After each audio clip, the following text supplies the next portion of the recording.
Hello, welcome back to my YouTube channel. So today we will be talking about different type of investments and their relativity to risk versus returns.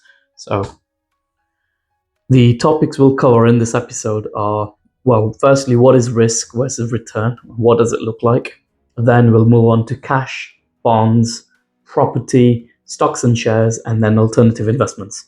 So these are the different type of investments which gradually increase in your risk, but then has a higher potential for your returns as well. So what is risk and return? So basically, as you can see on the graph there, you've got your risk on the bottom axis and return on your left-hand axis. So when you invest your money, the lower the risk, the lower the return potentially. So i.e. when you hold cash, you get a certain percentage back from your bank in interest. And when you invest your money in stocks and shares, for example, you've got the volatility, but you've also got potentially higher returns. So let's start off with cash. So first of all, cash is king, because without cash, we can't live. If you want to pay your bills, buy food, whatever, we need cash. So, we have to have some level of cash in our day-to-day basis. But beyond that, only saving cash is a risk really, because there is an invisible thief, which is inflation. So inflation works the same way in as opposed to the compound effect, where year on year the price of goods just increase, and the inflation basically means that what used to cost £1 is now £2 over the last 10 years. So in 2023, last year, we had the highest inflation for a long time, which was around 10%. So, that just goes to show, the value that if you held £100 in bank, typically your spending power was only worth up to 90 quid. So therefore, if you just hold cash without any interest or returns, then you're certainly taking a risk without you even realizing. The number may look the same, but the buying power differs massively. The next asset here, we're going to look at our bonds. So I'm just covering the general areas of these investments. So bonds are financial instruments that represent a form of debt. Basically, when you buy a bond, you are essentially lending money to a government or a corporation. So the issuer of the bond agrees to pay you an interest on your capital amount over a certain period of time.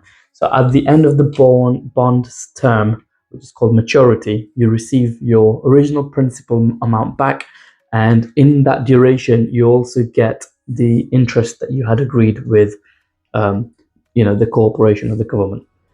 Some of the key components of bonds include, your principal value. So that's the amount of money borrowed from the issuer of the bond. Your coupon rate, which is the interest rate applied or paid by the bond issuer on the principal value borrowed. And maturity date, which is when the principal amount is paid back. So, typically you've got short term, which is around 1 year. Got medium term, which is 1 to 10 years, and long term, which is 10 plus years. In general, bonds are relatively safer investments compared to stocks because they are backed by the issuer's ability to repay the debt and provide a fixed stream of income through interest payments. However, they're not completely risk-free. And factors such as interest rate changes, economic conditions, and the issuer's creditworthiness can also affect the value. So that's something to consider when you only invest in bonds, or if you have a mix of bonds in your portfolio. The next form of investment we've got here is property, which is, I think, something that I would love to get into in future. So property in the past and to date has been a very safe and reliable way of investment. I'll start off with some of the disadvantages of owning a property first, and then move on to the advantages. So, investing in a property is very cash heavy, so you need a lot of capital to start off with. For example, in the UK, if you want to get into a property, you typically want to go through a buy-to-let loan, which where you require 25% of the deposit of the value of the house. So if the house is worth £200,000, you typically need at least £50,000 for the deposit, plus your fees and etc. in supporting things you need around it to get your house purchased. The profit depends on interest rates. So again, it's you got a mortgage of the 75%. So if the interest rate rises, which it has done over the last 12 months, then your profit gets eaten into. And lastly, which is quite a tricky one, which not many people talk about, is the liquidity. So when you invest in a property, you typically can't access your asset in terms of money straight away. So it takes certain, definitely few months to sell a property. Of property are that it provides a monthly cash flow. So you got tenants paying hopefully your loan, and then also on top of that you got a bit of spare positive cash flow coming in, which comes in, you can pays you, appreciates over time. So typically in the UK, the house prices have doubled over the last 10 years, every 10 years. So this may not continue indefinitely, but it just goes to show that property is still a very worthwhile investment, and is a very safe long-term wealth builder. The next topic we're talking about here is the stocks and shares.